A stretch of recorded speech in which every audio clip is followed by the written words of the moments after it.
Estados Unidos ha invadido distintas partes del mundo, en ocasiones a partir del envío directo de sus Fuerzas Armadas y en otras a partir de la conformación de ejércitos de apoyo financiados por traficantes de droga y que han llegado a constituirse como grupos paramilitares. En 1929, el entonces ministro de Relaciones Exteriores estadounidense, Henry Stimson, se negaba a respaldar operaciones de espionaje. Él argumentaba que los caballeros no leen correos ajenos. Sin embargo, esto se olvidó con el presidente Roosevelt. En la década de los 40 pensaba muy diferente y creó la Oficina de Servicios Estratégicos, la cual tendría como prioridad mejorar las acciones encubiertas, además de que destacaría. ¿Por qué? Bueno, porque dentro de sus filas se encontrarían ciudadanos ricos y poderosos de los Estados Unidos.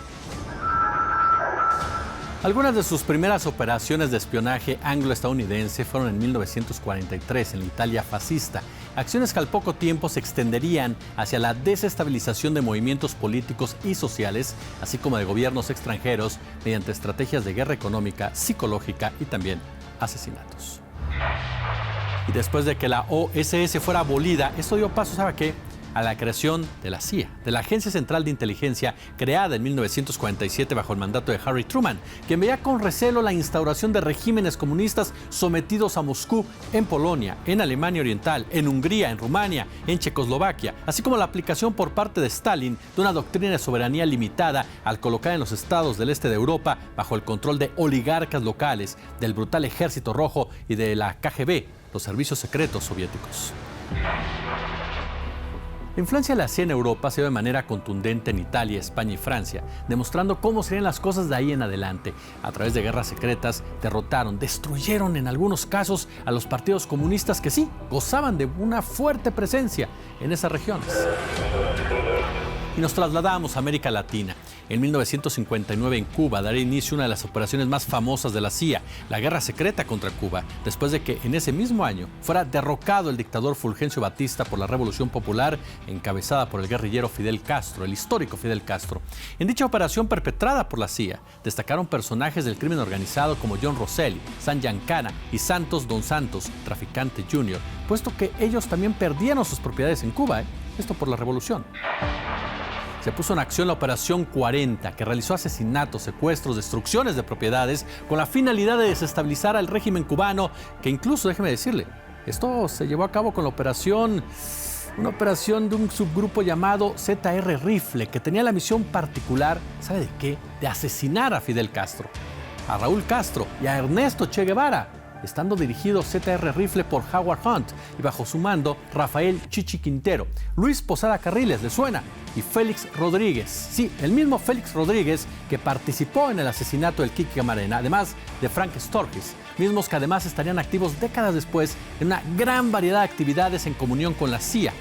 dictadores latinos y, por supuesto, el fascismo europeo. Sin embargo, la Operación 40 será reemplazada por una invasión a mayor escala en Playa Girón, que igualmente será un gran fracaso. No obstante, más adelante la CIA, en unión de grupos de exiliados cubanos, realizaría otra operación clandestina en contra de Cuba, que se llamaría Operación Mongoose, que estuvo a cargo de Edward Lansdale y que fue financiada con los recursos brindados por la heroína. Sí, la heroína vendida por Estados Unidos a la mafia. En Bolivia, debido a que las operaciones encubiertas contra Cuba fueron un fracaso, frustrados, desesperados, los exiliados cubanos recrudecieron su campaña de terrorismo, de manera que comenzaron a atacar a cualquier individuo, negocio o gobierno que mantuviera relaciones con Cuba. Así como en adición a sus ataques para compensar el abandono de la CIA, los exiliados cubanos dieron forma a sus propias organizaciones, como por ejemplo la Brigada 2506, Alfa 66, Omega 7, así como también no nos podemos olvidar de uno que era muy particular y que era FNLC y Corú, organizaciones que financiarían sus operaciones mediante el narcotráfico y gracias al patrocinio de fascistas europeos y dictadores latinos.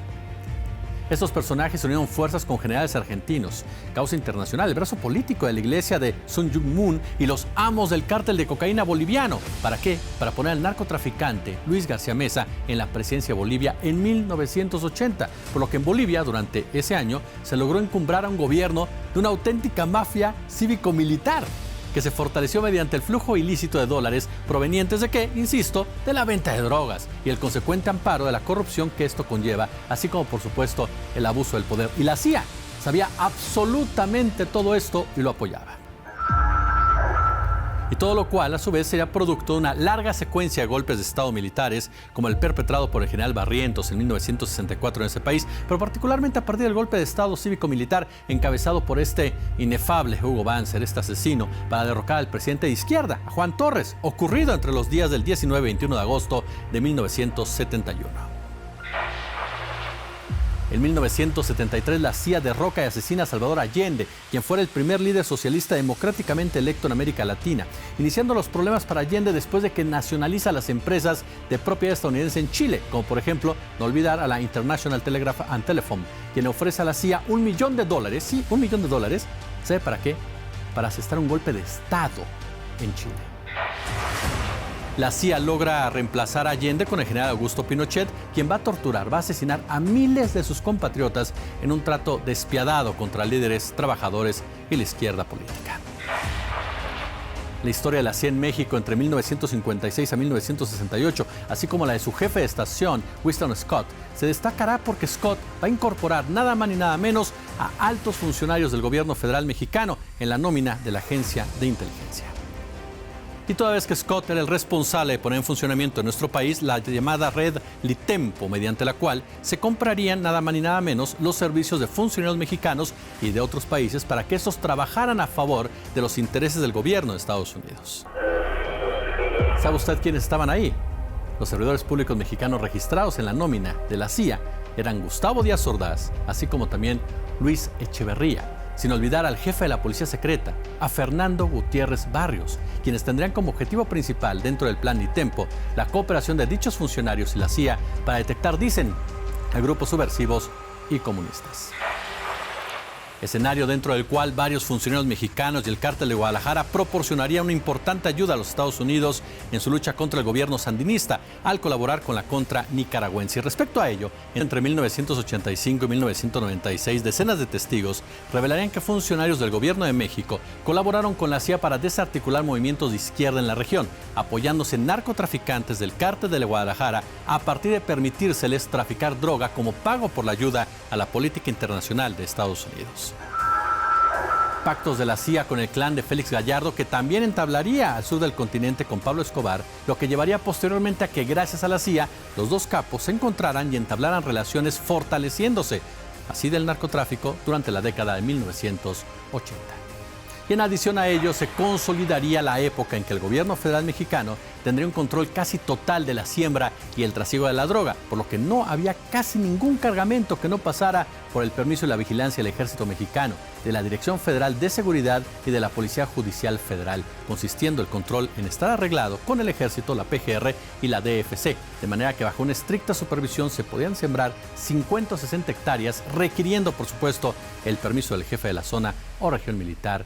Por cierto, la número 13 de bandos. Malos recuerdos, por supuesto, para nuestro país. Como siempre, un gusto, como siempre, un placer.